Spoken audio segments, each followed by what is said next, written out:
So today we're going to be taking a look at a scenario where Poland attempts to reform the Polish-Lithuanian Commonwealth. Now, if you don't know what the Polish-Lithuanian Commonwealth was, it was a very large union between Poland and Lithuania that reached its peak in the early 17th century. I'm sure there's a map of it on the screen right now, right? Editing me? Right? But like I said, today Poland is going to be attempting to reform it. And if you guys do enjoy today's video, make sure to leave a like on it and subscribe to the channel if you're new. All the support is greatly appreciated as we're trying to get to 200,000 subscribers by the end of this summer. If we do so by August 1st, there will be a special video released. Make sure to join the new Discord server, link in the description. And let's go ahead and jump straight into this video. Now, in order to reform the Polish-Lithuanian Commonwealth, Poland, of course, is going to need Lithuania. So the Polish government goes up to Lithuania's government and they ask them if they want to reform the Polish-Lithuanian Commonwealth, to which we actually have Lithuania saying yes. Now, of course, this realistically happening isn't too likely. I think these two nations enjoy their own sovereignty and really wouldn't want to unite back together, but we're going to be ignoring that. Speaking of ignoring things, NATO, yeah, we're not worried about NATO. We really don't need it. But from here, the Polish-Lithuanians will now have to go after another country, and they could choose from Ukraine, Belarus, or Latvia. I don't know about you, but I'm not too sure if Poland-Lithuania is ready to fight off Belarus and Ukraine, more specifically Belarus because they're allied with Russia. So these guys will be declaring war upon Latvia. And the Polish-Lithuanians' invasion of Latvia will go very, very quickly, as Latvia is not a very strong country. I mean, neither is Lithuania, but you know, it's also Poland, and Poland is a strong country. So Poland versus Latvia doesn't go well for Latvia. They will lose their capital Riga. They will then be slowly but surely pushed out of this area, and eventually, after the Polish-Lithuanians continue to expand within, they will surrender over. And in this peace treaty, we have Latvia getting fully annexed by the Polish-Lithuanian Commonwealth, or the beginnings of the Polish-Lithuanian Commonwealth. I'm pretty sure at this point it would just be called Poland-Lithuania, because the actual Commonwealth, you know, kind of extends all the way out like this. But we're going to get there eventually. So with Poland now having two countries under their control, they're obviously going to look to keep expanding and getting closer and closer to reforming the historic borders of the Polish-Lithuanian Commonwealth. But at the same time, they have to be careful because countries don't like it when other countries go on rapid expansion quests. And if you've seen a lot of these videos before, you'll know that sometimes coalitions like to form.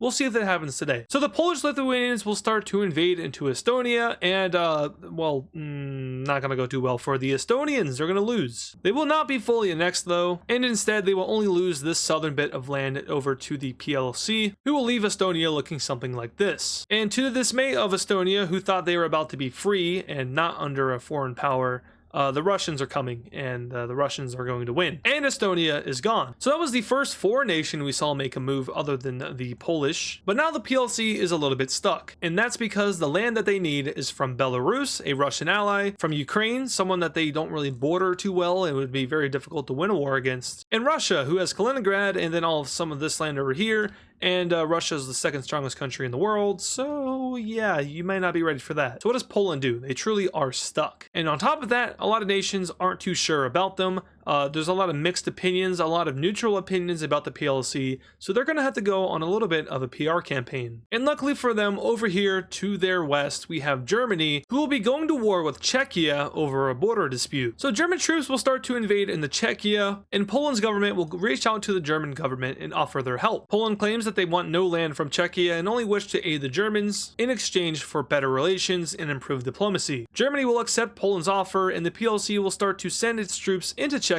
in order to help out what they hope to be a German ally. Germany will do a majority of the work, but Poland will not just sit by and watch, they'll also help out, and eventually Czechia is split into two even parts, and then these three nations will work out a peace deal, in which the Germans will be taking over all of western Czechia and leaving the nation in a not so great state, in which they will then unite with Slovakia to reform Czechoslovakia. Welcome back to you. Not sure how stable you would be, but why not? Anyway, Poland has now proved itself to Germany that it is in fact a friendly nation, and over the next few months they will develop a closer relationship, and eventually Germany will join an alliance with Poland. On top of that, Poland has been working with some other nations such as Romania to improve relations, and most notably they've also worked with Finland to improve relations. Now Finland was a little bit harder to get as an ally. Poland had to do a lot of work there because Finland and Estonia, we all know, share close relations in real life, and Poland invaded Estonia. Poland was able to frame this against the Russians because the Russians are the ones that technically finished off Estonia. Poland was just taking this historic land. You know, we didn't go in and annex the whole thing. That was Russia. And they successfully spun that against Russia, and now Finland is on Poland's side in this, and I think you guys can kind of see where this is going. We got Finland and Germany and Poland all on the same team against the Russians. I mean, historically, none of these countries have successfully, taken out Russia. Germany failed. Poland also failed. They sieged Moscow, but they failed. Finland really hasn't made it past Karelia, and Romania, Romania is a whole other story. But maybe if these forces team up, they'll have a chance to jump Russia. But before we do that, let's try our luck at Belarus. So the PLC will declare war on Belarus, and they will call all of their allies into the war, and after many months and possibly years of good relationships,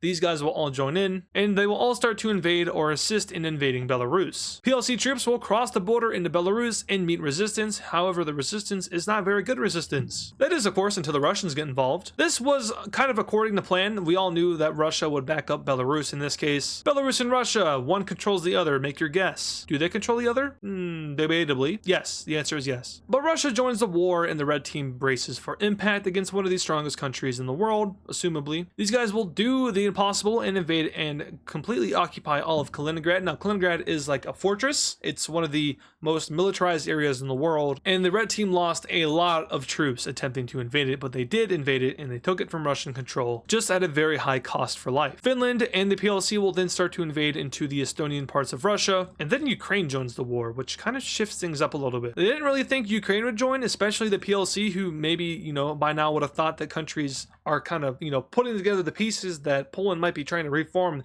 the, Polish-Lithuanian Commonwealth. But apparently Ukraine didn't catch on to that because they just joined the war. And we're going to assume that the Ukraine war didn't happen and that Ukraine still has control over Crimea. So when this happens, it starts to get not so great for Russia, as Ukrainian forces will now start to move out from their area. The Russians will, however, invade into Donetsk and Luhansk and occupy the entire Donbass province. Finland then starts to invade into this area of Russia, meeting up with his lake and starting to threaten St. Petersburg. Down south, we have the PLC and Ukraine capturing the capital of Belarus, which will officially capitulate the country, making there exist an interesting situation for Russia and an interesting decision to be made. Keep fighting against the red team, probably not safe, or peace out. So Russia's going to make a compromise, specifically with the red team over Ukraine. Now remember, Ukraine is not a member of Poland's alliance. They're not guaranteed by Poland or anyone like that. And at this point, Russia likely knows that the PLC is trying to come back, so they're going to offer some negotiations. You give us back Kaliningrad, and you let us annex this area of Ukraine, and we'll let you have all of Belarus. And the red team is going to accept that. So Ukraine is abandoned by its potential allies, as the entirety of Belarus is annexed into the Polish-Lithuanian Commonwealth, who at this point is starting to look a little bit recognizable. With Ukraine being abandoned, it's likely that Russia and them continue to fight their war. All the while, the red team will continue to gain strength. So with the red team now out of the war, Russia's forces in Ukraine are going to start to experience a lot of success. And they retain their control over the Donbass, but then they start sending in additional forces, and eventually Ukraine is going to look like how it does in the modern day,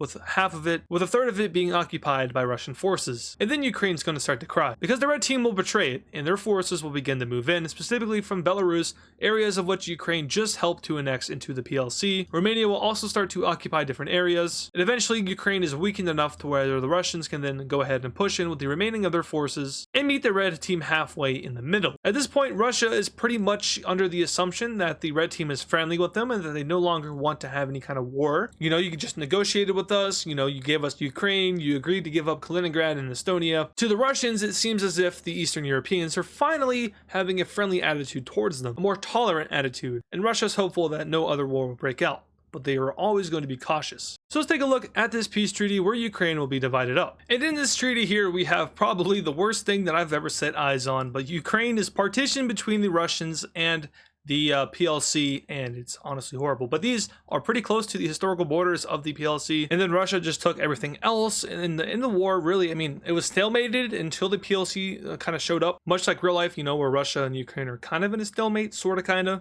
Not much movement. The PLC showed up and then just steamrolled Ukraine, and then Russia got the rest. The Russians are okay with that, and they also hope that giving the red team a little bit more land also means that they won't invade them, or not. The red team will immediately divert their forces towards the Russians. They will recapture all of Kaliningrad, secure Estonia, and then start to invade the recently annexed areas of Ukraine from Russia. But a majority of the forces of the red team are lined up on the Belarusian border, and these guys are going to try to do the impossible. They're going to try to invade Russia, but they're starting in January. Their theory is that if they reach Moscow by spring, then, you know, all of the snow and coldness will be gone. It's going to be a little bit muddy. That might be an issue, but by summer, that mud should be gone, and then they can continue to roll through Russia. That is kind of their plan. Get to Moscow by the summer. So let's see if they can do it. Finland will do pretty much all of the heavy lifting up north, reinvading the areas which they were just in a few months ago. Meanwhile, the Romanians will focus on capturing the remaining areas of Ukraine, and the Germans and the Polish, who have the most experience in doing this kind of stuff, will focus on the main invasion force, centering out from Belarus. Also, this thing is more than likely being heavily supported by you-know-who, maybe even by Western Europe, because, you know, this is a chance to get rid of Russia once and for all. So they got foreign aid as well. You know, Russia might be cooked here. In the south, the red team is going to have a lot of difficulty in invading. Simply, they aren't too focused on this area, and so the Russians will have a pretty easy time pushing back at times, also eventually reaching the Ukrainian border, but never advancing into PLC territory. Up north, the red team does a pretty good capturing of St. Petersburg, and this is probably something that isn't so good for Russia. In World War II, Germany never actually officially occupied any of St. Petersburg, or as it used to be called, Leningrad, and some historians like to view that as like a major mistake of Germany. They should have just, you know, occupied Leningrad, but they never did. But they're doing it here. The Polish and the Germans and the Finnish are working together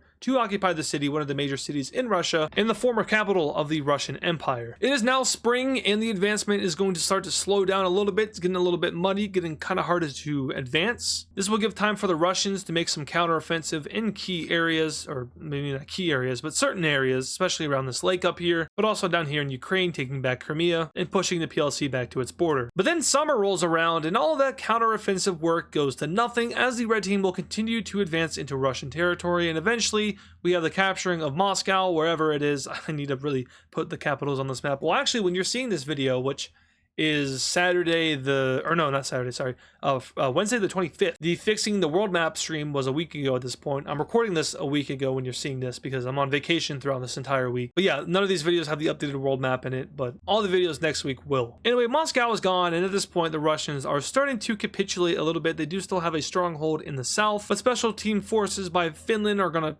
finish the occupation or annexation of the northern region. Of course, it wouldn't happen that quickly, but with a collapse of Russian government and control over the military, it very well could happen. Just once again, not that quickly. Then the forces will start to focus in on the Ukrainian area, and finally the Russians will make the decision to surrender on over to the PLC and their allies. Now, could Russia realistically beat back this coalition against them? I'm not too sure. Russia has kind of failed to, you know, take all of Ukraine. If they would have taken all of Ukraine by now, I would have said yes, but since that war is still ongoing and since it's pretty stalemated, I'm going to go ahead and say that probably not. I don't know if this coalition realistically would be strong enough to actually beat Russia back this bad. Based on Ukraine, maybe, but that is going to do it for Russia. So let's go ahead and take a look at this peace deal where the PLC will complete its empire. And in this peace treaty here, we can see that the PLC will be taking this land away from Russia. They'll also be creating a new Ukrainian puppet state, and Finland will be getting this land from Russia. And there it is. So the PLC has officially been formed by Poland and technically Lithuania as well, but the Commonwealth has returned. Is this the exact borders of what it used to look like? No, it's not. At least not in the west. In the east it is, that is correct. But over here, Poland used to like not look like how it does modernly, of course. After World War II, it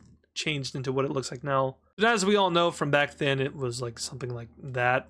And then, yeah, it looked like this. There's also technically some Romanian land, I think, something like that, but we're not worried about that. We have the PLC back. And if you guys did enjoy this video, make sure to leave a like on it and subscribe to the channel if you're new. All the support is greatly appreciated as we're trying to get to 200,000 subscribers by the end of this summer, more specifically by August 1st. So if you haven't already, make sure to subscribe, help us reach our goal. Join the new Discord server in the description below if you haven't already. Consider joining our membership program. That's all for me. Thank you once again for watching, and I'll see you all in the next video.